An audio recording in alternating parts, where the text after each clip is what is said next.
Hello, everyone, and welcome. We are going to get started in just about 30 seconds here.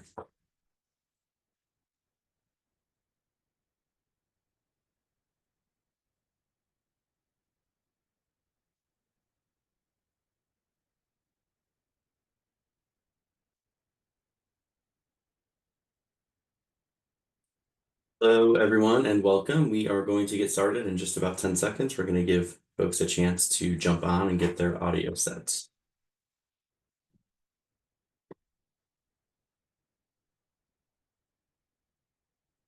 All right, we're going to go ahead and get started. Good afternoon, and welcome to the Indiana Youth Institute's webinar, AI's Impact on Online Youth Harassment.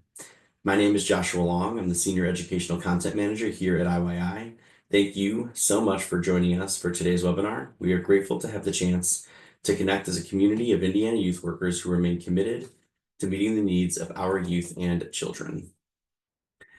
Before we get started today, we're going to do a brief icebreaker poll regarding our upcoming conferences and other events. We very much value your feedback and thoughts. So I'm going to go ahead and launch that poll.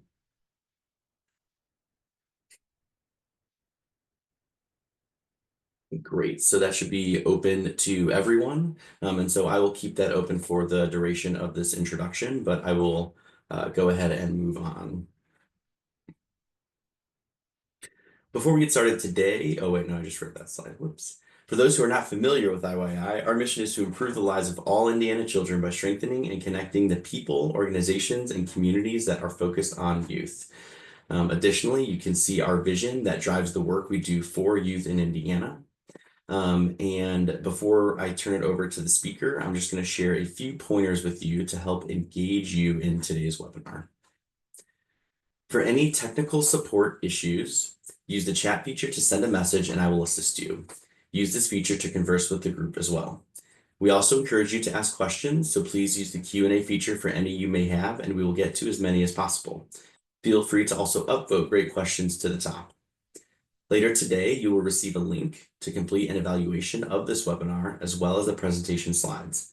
Please take a few minutes to let us know your thoughts about today's presentation, and if you don't receive the evaluation email, check your junk email as it may have been directed there. Once you complete the evaluation, you will be redirected to your certificate of participation.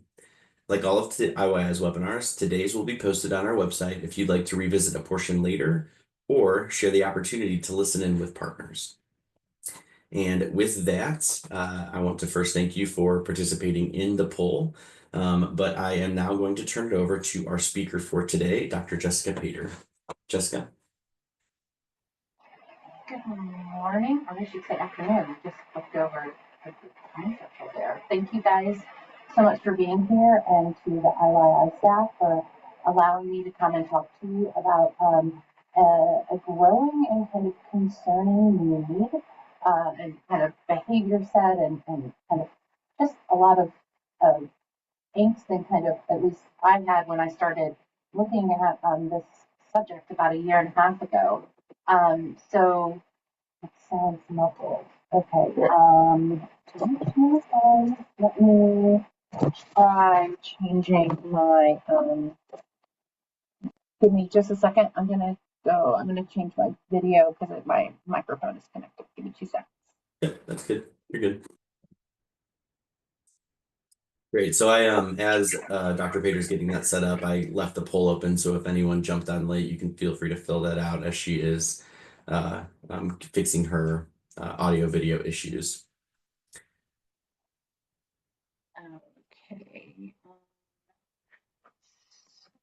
Okay. Can you hear me better now? Yes, much better. Okay. So, just to give a little bit of a caveat, I know many of you probably are new to this, some of the domain that we're going to be talking about today. So please throw questions, as Josh mentioned, into the chat. I think Corey and Josh are going to kind of help me, or feel free to ask. I want this to be more kind of conversational, as this kind of subject matter lends to that. So let me share my screen and we will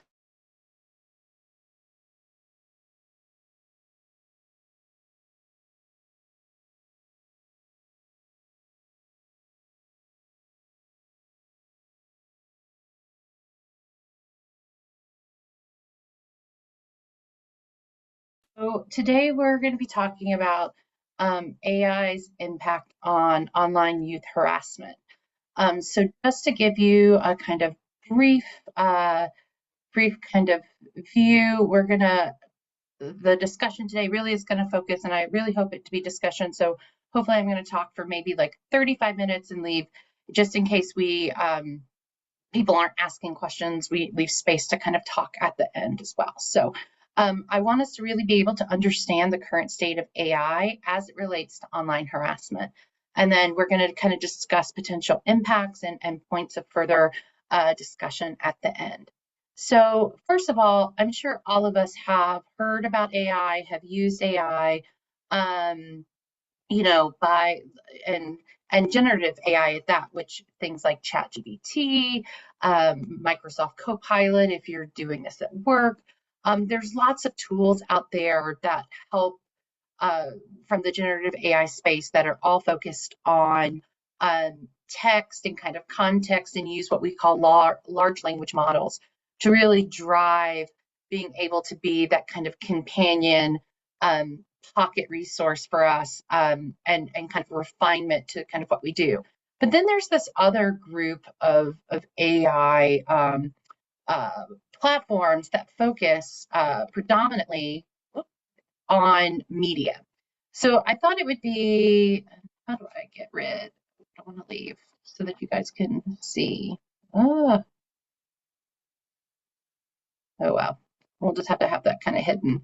Um, so if we think about all the way back to 2018 when we kind of had this idea of deep fake and kind of synthetic media or using kind of AI tools and other computational tools to create media for us. And the first kind of like what we call kind of deep fake was where we had the Obama BuzzFeed deep fake where they used his likeness and created um, clips of interviews that were completely not based in reality.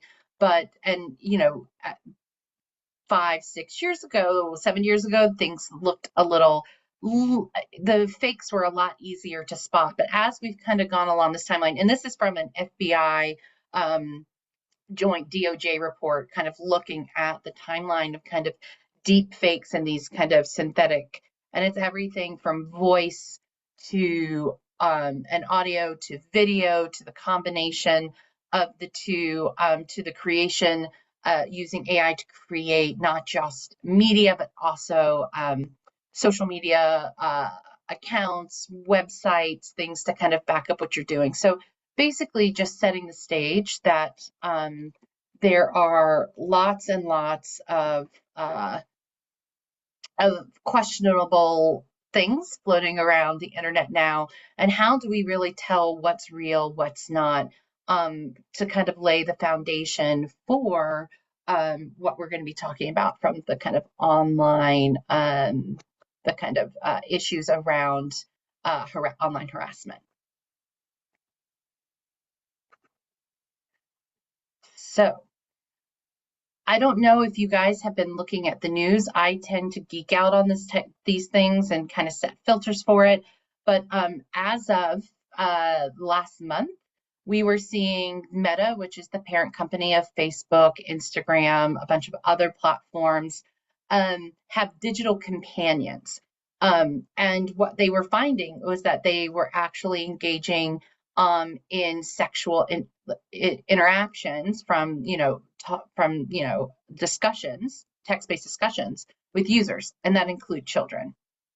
So this has kind of being driven by this increase of actual AI being a romantic partner. I just read a really fascinating paper. I actually reviewed it, that it's coming out so I can talk about it.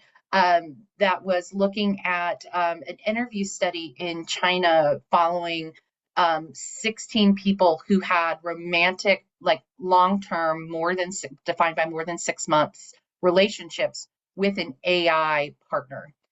Some of these individuals were married and had an AI partner. Some of these individuals, the AI partner was their primary and only romantic partner. So, thinking like, well, we're going to kind of come to the harassment in a minute, but we have this upcrop and growth of um, people relying on these kind of uh, digital entities that are at the level of intelligence enough and have refined models driving them to where they can respond in a way that where you develop this kind of parasocial relationship leading into a romantic relationship with someone that or something, not someone. Words are tricky when we're talking about these things, so I apologize. Uh, that that they've never met, but they have built this kind of this deep trust and connection to. Now, of course, this isn't new, right? There have been pockets throughout my 20 years of researching in this kind of digital domain of people. I don't know how many of you were ever used Second Life or the Teen Grid in Second Life for education back in the late 2000s, early 2010s. There were people that were getting married in these platforms. And whenever people are being brought together in digital platforms, we see spots of this. But the thing that's really different, I think, about what we're seeing now is just the scope and the range of what we're seeing. And we'll get into some of those statistics in a minute. But, and part of it is maybe we weren't researching and asking the questions, same questions we were 20 years ago that we are today.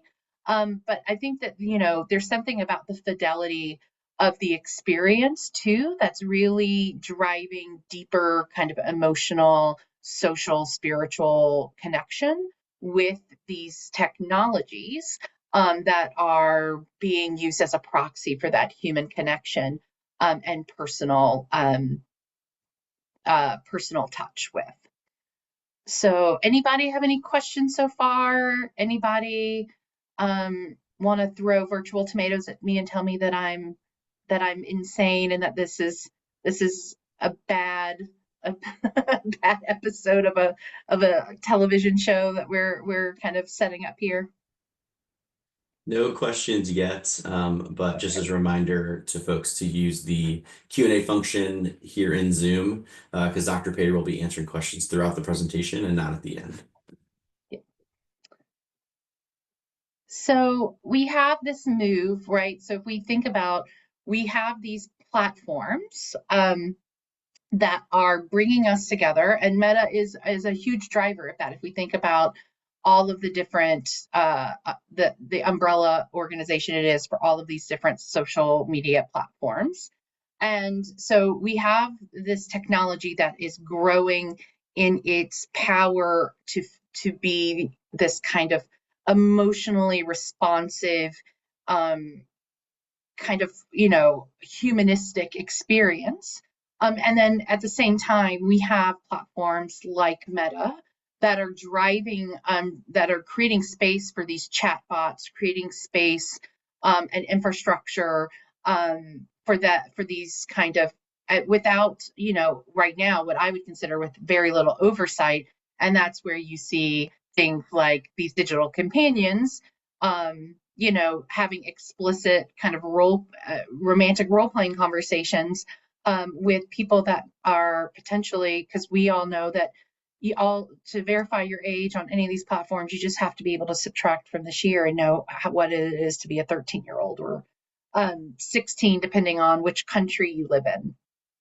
So, we're kind of setting ourselves up for this kind of new version of a Wild West. Like in all the years I've been working in social media and kind of how youth use technology, we've gone through these iterations of, sexting and cyberbullying were kind of the Wild West 15 years ago and how we were looking at that. And I really think that like this is on the precipice for being that kind of like and how I've been talking about this is like this is the next evolution of cyberbullying and sexting being brought together when we're creating these spaces and allowing for people's kind of for some of the ills of kind of our existence to kind of permeate in that and then have access because it's all kind of confederated and within these kind of online social platform ecosystems. So There was a really great study that the Institute of Family Sciences blogged about. They had a huge blog, I think in March of this year, asking young people kind of like, what do they think about AI as a friend, romantic partners, like just what are their thoughts? And it was shocking that 1 in 4 believed that AI partners could replace real life romance. Um, and then 1%, so small population, but we're talking about activities that have not been around for very long, right? So 1% of the 13 to 17-year-olds in the study already reported having an AI friend. I found that like really jarring. But then again, when I thought about it, not so much, because our youth are experimental by nature, and they're in these platforms, and if they're seeing ads and hearing news stories and you know, being having advertisements directed towards them about these things, of course we're going to start seeing that number grow probably exponentially. um, and then 7% of the people, the youth, the young people surveyed in the study reported being open to an AI relationship. So, right, we're seeing that some people already have kind of a friend. We have a much larger percentage than that being open. And really, these platforms have only been around for a few, like commercially viable. They've been around for decades, but the commercial viability of these and presence, access to them, has not been around that long. And we're already seeing 13 to 7-year-olds understanding what this is and really being open, a growing openness towards them. So just to remind everyone, so these things are happening, and what we know is that sexting is a really, has been a growing and kind of consistent part of online youth culture. So Common Sense Media last year ran a updated survey where, again, almost all teens, 13 to 17, and a good bit of 8 to 12-year-old children have a smartphone. And what I have found from my own personal research, and I've had validated when I'm talking at IYI events and with other educators around the state, around other states where I do research in this, is that the reason why kids have phones is because we as adults, we as the digital role models, we're getting new phones, and it's just easier to give them our old phone than buy a phone that has limited connectivity or limited resources. And I always like to remind people that the iPhone, I think it was like the iPhone 6, and we're at like what, an iPhone 17, 18. The iPhone 6 had more computational power than what put us into space and on the moon initially, in the previous century. So we don't think about, I think, our phones as that kind of advanced computational tool, but it really is in the larger scheme of things. So, we are giving that kind of access to our kids and to our young adults. In this Mori et al., this was the kind of most updated large scale survey study I could find.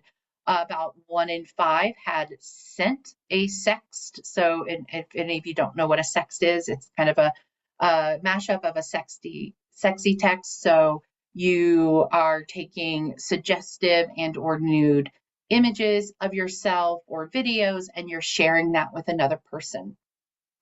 Is kind of the general easy definition for sexting. So 1 in 5 have sent one. 34, almost 35% have received a sext. And even like, so these are all shocking numbers, but then this last piece, the almost 15% have forwarded without consent, is highly problematic. And we'll kind of get to consent in a bit more towards the end of the talk. But this is where, if you've talked or to a guidance counselor, or you have a friend that's a guidance counselor in a middle or a high school, or a teacher, many of you would probably fit that bill, that definition, or are immersed with those. Like, they're up against it. Like, there's so much, not just the cyberbullying anymore, but like the sexting. And then what happens when my partner, who I sent an image to, and I are no longer an item, and maybe there's angst or discord in that, and then that is then weaponized against me and sent out. That's where you kind of get these kind of forwarding without consent. And what the kind of emerging research is showing us is that there's a lot of of second and tertiary harm that's taking place with when your likeness, what you've shared is sent without your consent, how that erodes trust, how that erodes safety, um, and those things having ongoing lasting effects. So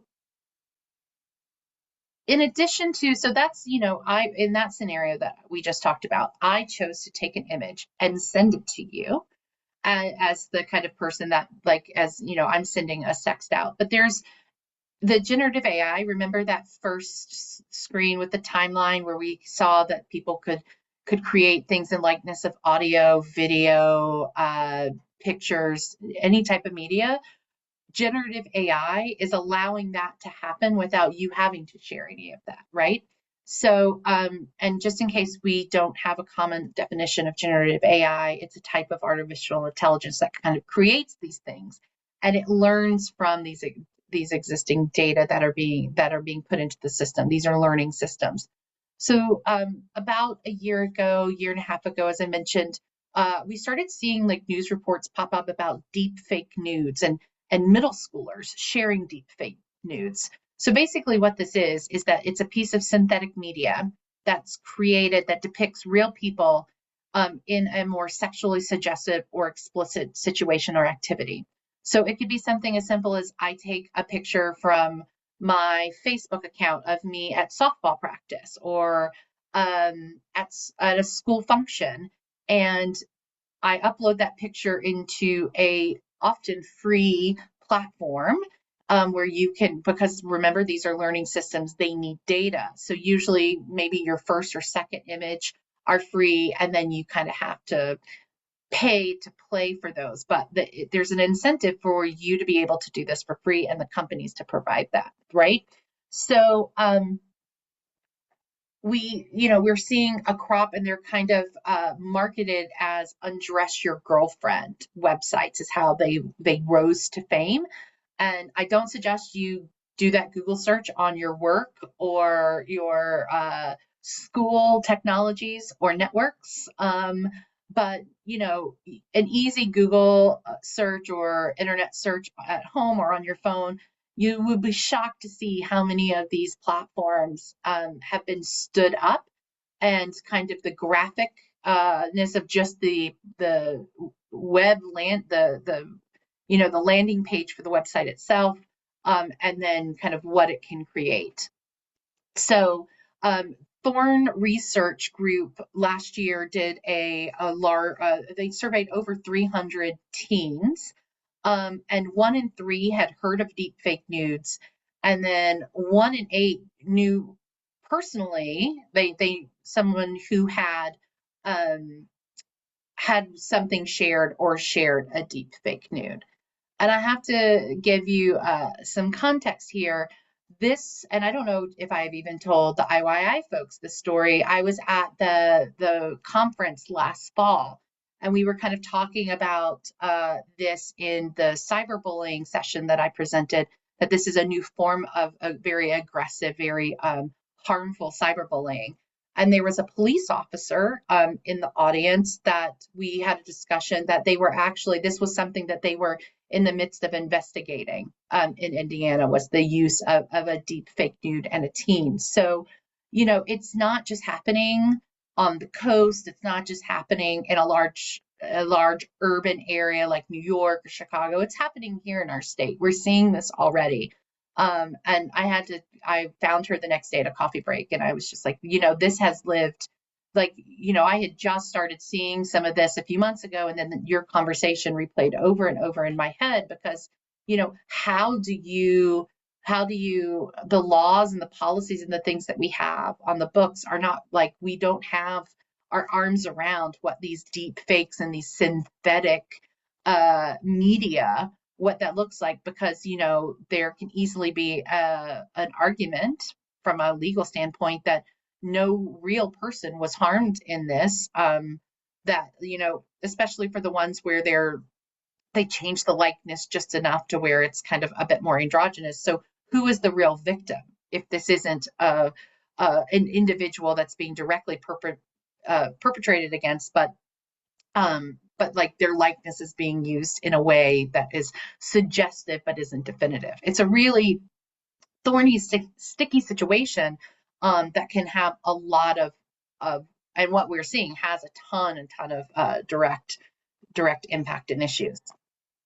So, and we see that through news stories, right? So, um, last fall in one Pennsylvania school, a ninth grader is creating, deepfake images of 50 of their school members.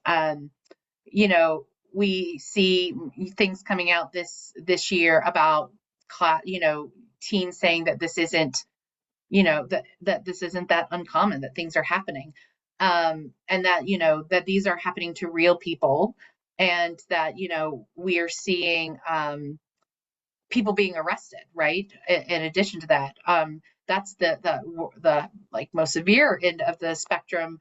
But we've also seen students expelled um, for their involvement. And then going back to that first discussion we had just a few minutes ago about these platforms being the kind of ecosystem, there was a huge story a while back about how the ads within these platforms um, for a deep fake like that were being targeted towards users of the platforms were promoting a deep fake app that was being used to undress at that time a 16-year-old Gina Ortega, so a child, teenager. So we see this tension, and we see that that the potential, and we're already starting to see not just the potential, but actual victims of these new capabilities and potential happening within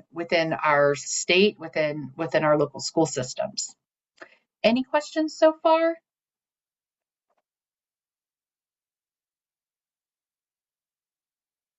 All right.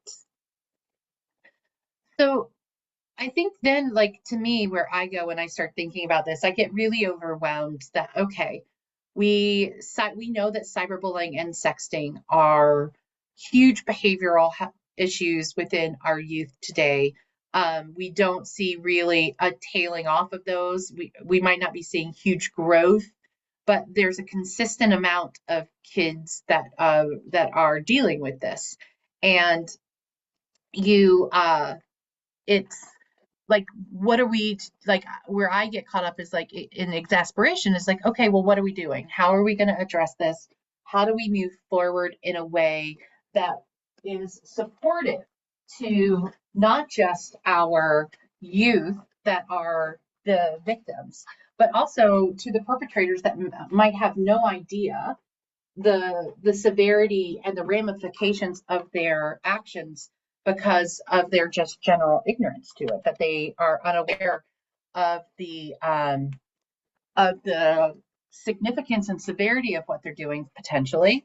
But when it comes to the law, ignorance really isn't an excuse, right? So what do we do? Well, looking to where we started seeing about almost 2 years ago that the actual FBI has these amazing public service announcements that they put out when they start seeing patterns of things as it relates to internet technologies and just kind of general domestic issues. And I was doing some research after I left the IYI conference in the fall, found several of these public service announcements where the federal government was, warning about what are deep fakes, and then how is that being used maliciously, and unfortunately, usually like kid on kid, teen on teen crime. Um, and kind of, at the worst end of that is, sextortion. So, where, and I think this is the least, at least, the least common publicly understood version of this is that, if I, instead of revenge porn where I already have an image of you and to control you after, a breakup or something has happened, I can just take a picture, any picture I have of you, and kind of create this and use it, weaponize that against you to make you stay in a relationship with me, perform certain acts or activities, keep you beholden to that individual um, without you having done anything. Because how am I going to tell the difference between, I know that that's not me, but is my parents going to believe that? It's my face. It's not, I might have a distinguishing mole, or there might be something on the generated image where I can somewhat prove that it's not me, but it gets really difficult unless you have like a forensic computer specialist, like analyzing the files. It can be almost impossible with some of the more sophisticated tools that are coming out on the market. And these tools are coming out every day, every week. We see new things cropping up. So how, and we heard this discussion a lot back 15 years ago when cyberbullying really started taking off, that, kids, when I would go into middle schools and high schools and talk to youth, they would say, I don't even know how to get my hands around it. My parents are clueless. How can they help me? They don't understand. And I think that this situation has the risk of taking that and just taking it, skyrocketing those concerns and feelings of hopelessness, right? Because you know that it's not real. You didn't take that image, but who's going to believe you when the narrative and the sensationalization of it are so kind of overwhelming and kind of alluring from kind of especially when you're in a younger age group, the kind of gossip mill and the kind of like drama that is growing up, right? Especially growing up online. So I think that, we really have to start thinking about not just like the impacts that that has maybe to the individual, but like this also impacts families. It affects communities. If we think back to the here you have 50 teens in one Pennsylvania school that happened to, right? So it's not just one person. It's not just the victim or the perpetrator, but it's the kind of community around that's dealing with this and the impact that that has on eroding trust, eroding safety, and just not being able to believe that something is real because you've had this happen where someone or a group of people believe something about you that you knew to be completely wrong and completely, based on a lie, a very sophisticated lie, but lie nonetheless.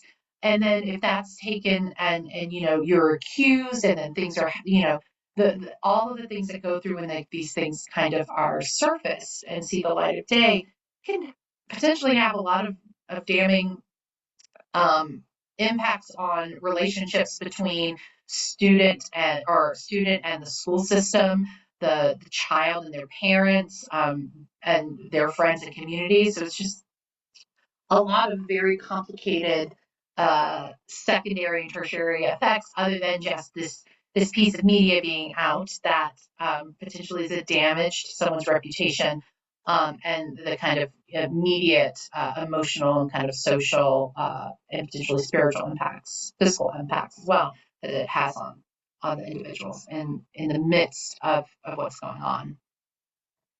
So this led me to, and this is just a little plug, I can send this to you, Josh, if you want to make this available to folks after the webinar.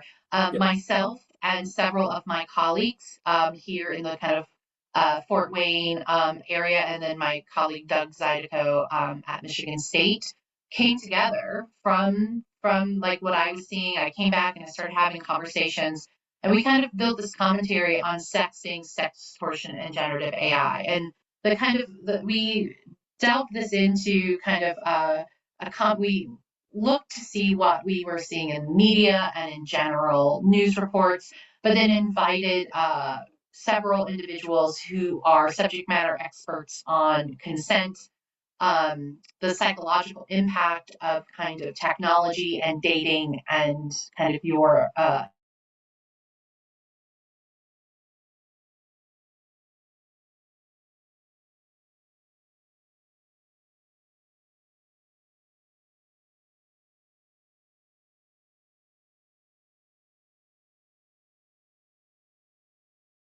maybe doing at the kind of local levels all the way up to kind of the federal level.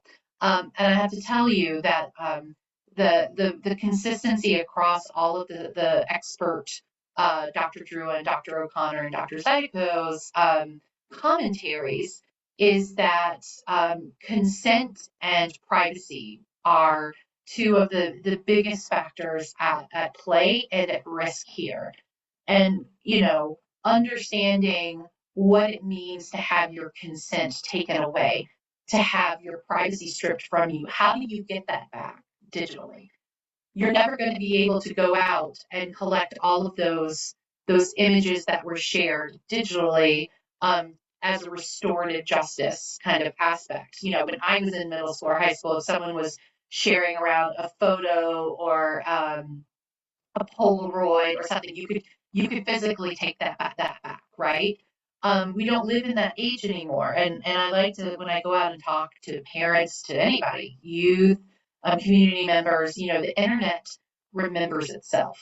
And we might not have the tools to be able to trace back to every single piece of data at this point that's ever been uploaded, but like that's not something that is out of realm or reach from a commercial standpoint. And if you twisted my arm and made me bet, I would assume that like a lot of our government agencies are able to have the resources and the technical access to technical capabilities to be able to mine those to be able to do that kind of deep trace back and actually find those like lost signals within the online ethosphere, um, and be able to understand the who, the where, the what, the why, and the how of all of those singular pieces of data. The Wayback Machine is a really great example of how we do that on a larger scale. If you've never used the Wayback Machine, I encourage you to go to wayback.org. It's and type in your favorite website and see the snapshots or the caches of the pictures the internet has taken, the copies the internet has taken, provide index and provides you. So data doesn't really go away. And what does that mean when we can't really trust that the data is actually a fair representation anymore? Um, some scary, but like from a research perspective, some very interesting research questions that I'm hoping that lots of people way smarter than me are starting to address.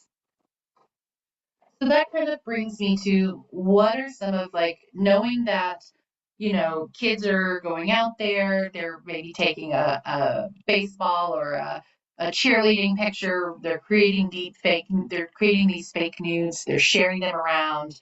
Um, and why should we care? Well, I think all of us on this call care because we care about our communities, we care about our youth, we care about ourselves and our families. But I think to me one of the biggest two are this kind of attack on what we know what is real and what is not. And when we lose the ability to be like, that's not a picture of me, because like we could tell that, 8, 10 years ago with some of the really bad initial commercial technologies, but it's becoming increasingly impossible to do that just by a layman's eye. So what happens and like what are the long-term effects of not being able to trust what you're seeing right in front of you, right?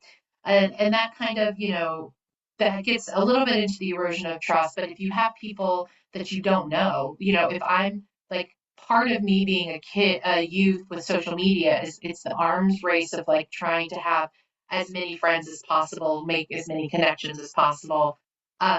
So, my image might be out there because I'm not technologically literate enough to be able to or I just might not prefer to use my security to make everything locked down to not give people access to media. But then again, it could be someone from within your network, within your school. So you might not have those security settings for certain people that are taking things and running with them and doing things that you don't know about, let alone have consented to.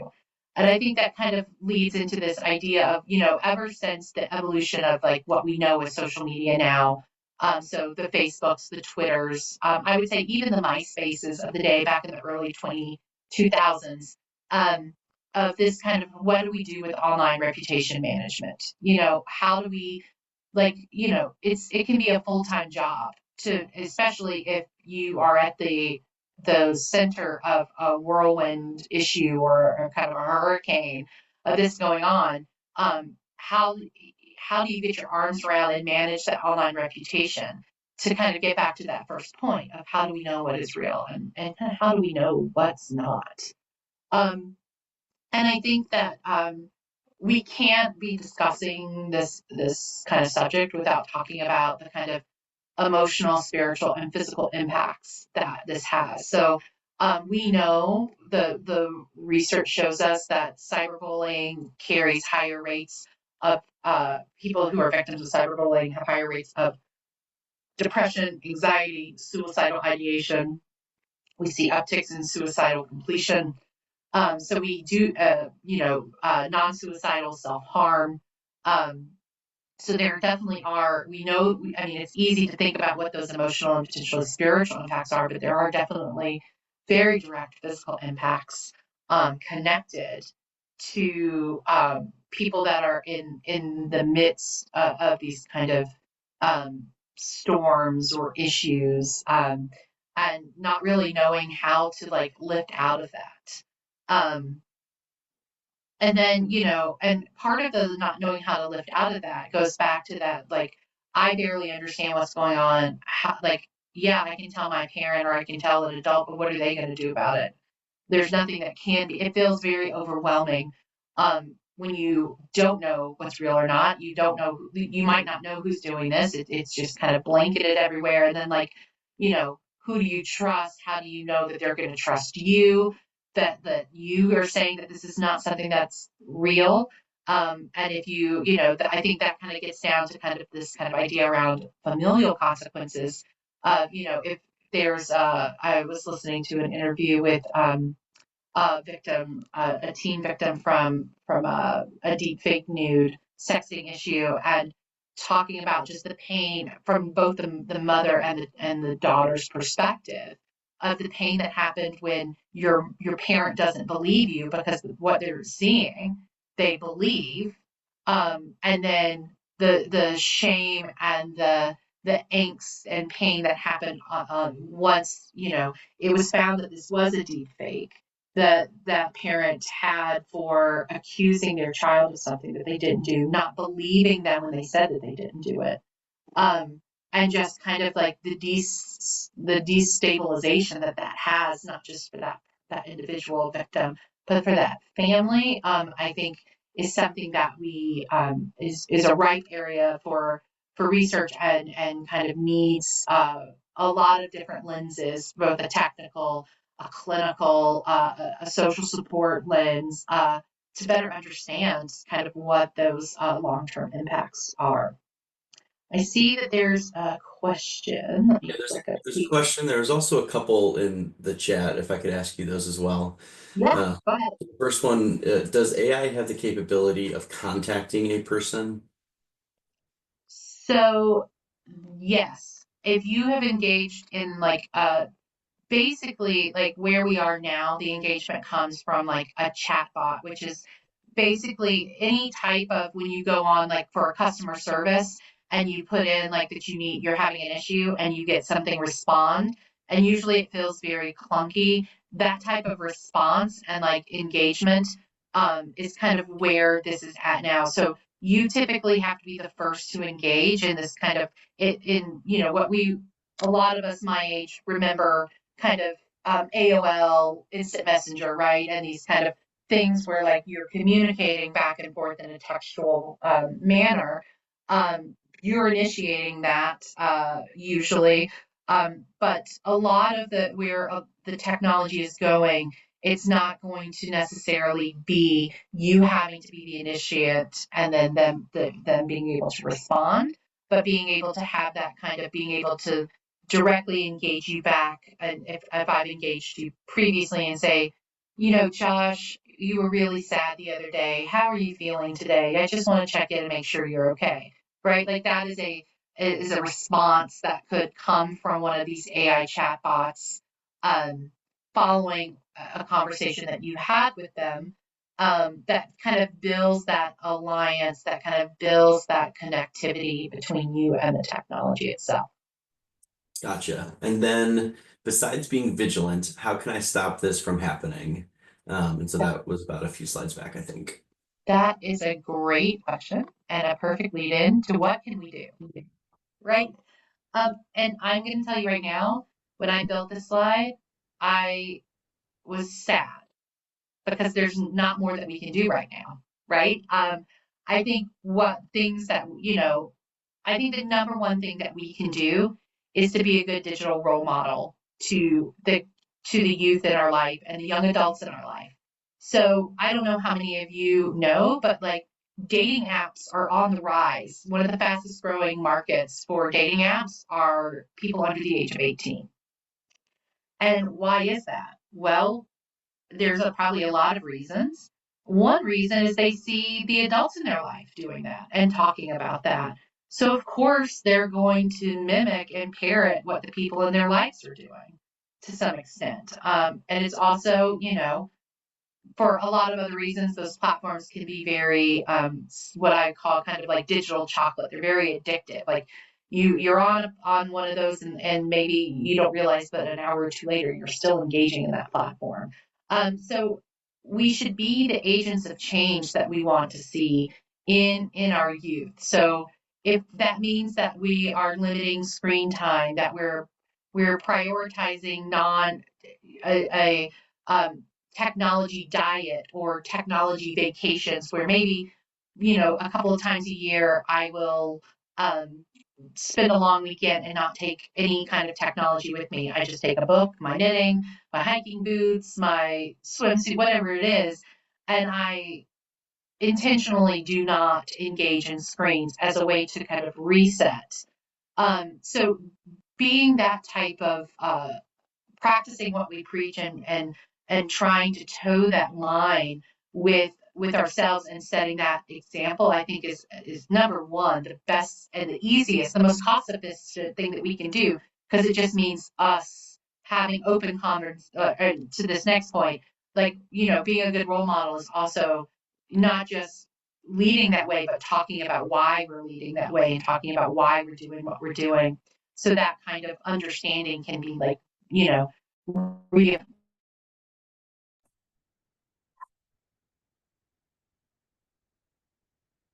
reinforced and reaffirmed. I think too, sometimes with young adults and teenagers, my family members that have teenagers and young adults, and we're not really having direct discussions around privacy.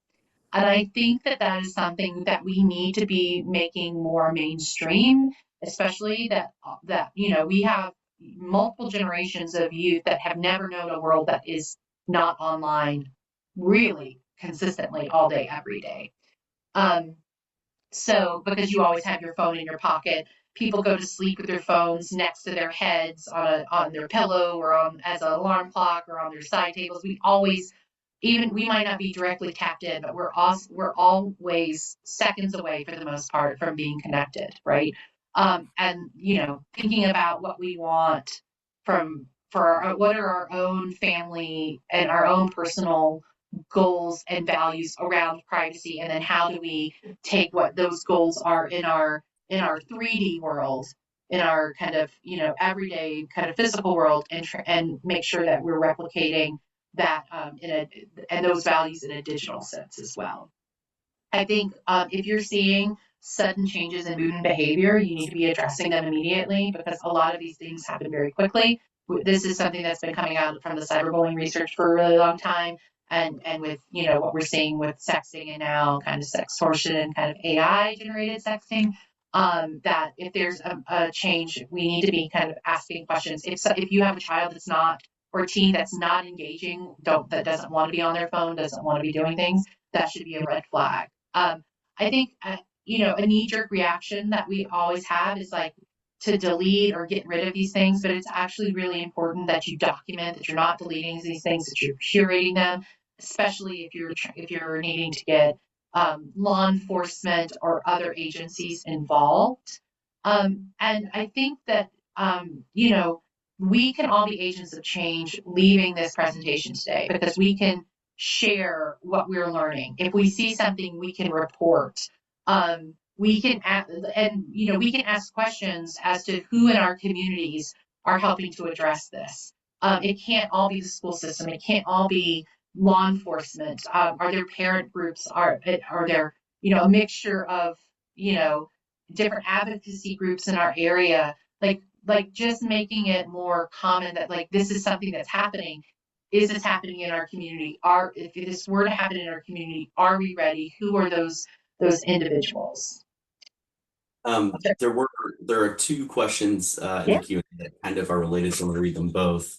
Um, is there curriculum, online courses, or resources we could share with youth families to better detect AI and to discuss these issues? And then additionally, do you have suggestions of software to install on phones or devices to monitor things?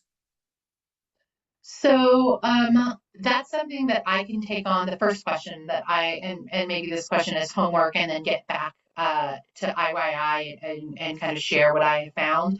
I've always found that from a curriculum standpoint, I love Common Sense Media. I feel like they and like from just like an understanding of what's happening and kind of a report standpoint, Pew is a wonderful place to as a pulse point on what's happening. Common Sense Media is a curriculum that I have used previously for cyberbullying, for other things. But I don't know of any that are talking about generative AI and these kind of online harassment. I can take that on as a charge to kind of look and kind of report back to Josh so that maybe they could share out in a blog post or reply back to an email to all of the participants of kind of what we found. But my guess is that there's not a lot out. There's a lot out about generative AI and like schoolwork, writing papers, those type like your work as an adult in your office. But I think we're lagging behind because we are just seeing this bubble up and just trying to just getting our arms around what this phenomenon really is. So I definitely and maybe that's something that maybe next step from this webinar is IYI and myself here at Parkview write a grant to develop some of that curriculum. Some of you might want to get together and develop some of that if we don't really find anything, but that's a really great point that I don't know if anything. I'm guessing that it probably doesn't. And then for tracking phones, there's a host of software that is that you can pay out the nose for. It's very expensive.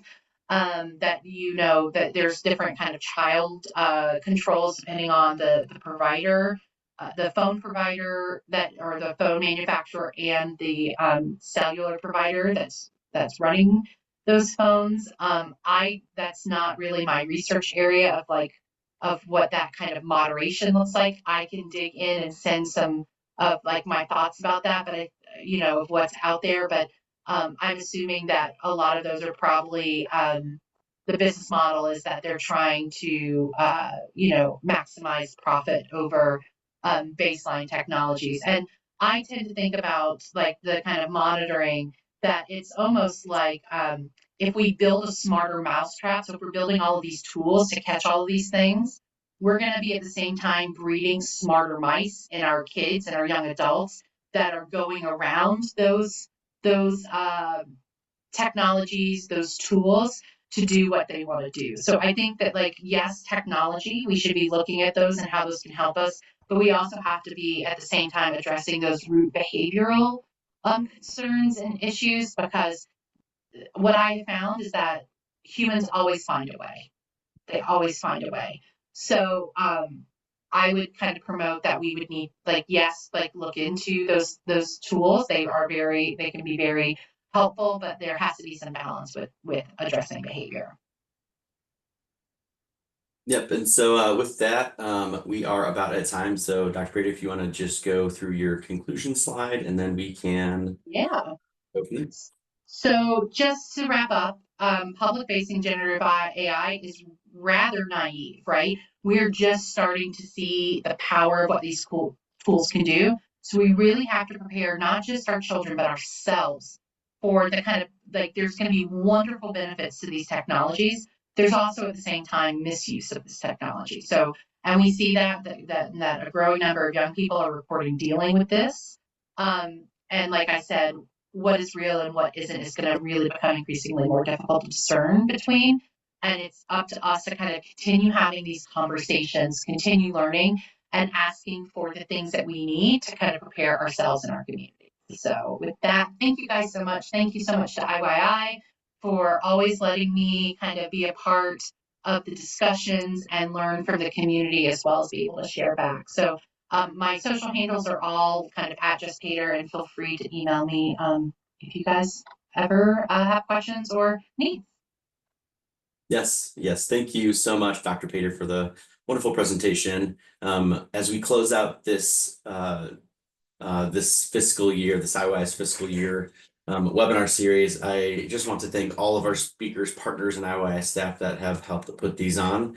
As we finish up the last few minutes here, I'm going to bring a few events to your attention. The first is IYI's 2025 College and Career Readiness Regional Convenings, focused on the key role community partnerships play in supporting the educational and workforce success of Indiana youth. This year's regional conferences bring together professionals from youth-serving organizations, school counselors, educators, business leaders, and community partners to explore how strong collaborations can lead to lasting impact on college and career readiness. This slide here serves as your official save the date, as registration will open in June. So be on the lookout for that. We are also very excited to announce a new program, our College and Career Connects. These no-cost events hosted around the state will include a light breakfast, coffee, and time to network with fellow youth-serving professionals from your region. From there, we'll dive into a 90-minute interactive session designed to spark conversation and share insight. And then finally, as I mentioned before, we're coming to a close on our webinar programming for the current fiscal year, but we do have two final webinars coming up. These are both in the Youth Worker Wellbeing Innovative Benefits series. The first is Flexible Schedules, Remote Work, and Time Off. That's on May 29th. And then there is Time Off Policies That Work for Everyone, and that is on June 18th. You can find all of these events at www.iyyi.org/events. Finally, you can receive the latest updates and opportunities by signing up for our newsletter at www.iyyi.org/newsletters. As we conclude today, I just want to sincerely thank you for being with us. We appreciate your impact, voice, and choice to learn and partner with IYI. This afternoon, you will receive an email that includes a copy of the presentation and a link to complete an evaluation of this webinar. Please take a few minutes to let us know what you thought about today's presentation, and upon completion, you will be redirected to your certificate. If you don't receive the evaluation email, check your junk email as it may have been directed there. And so that concludes our presentation, and thank you once again for showing up today and every day for Indiana Youth.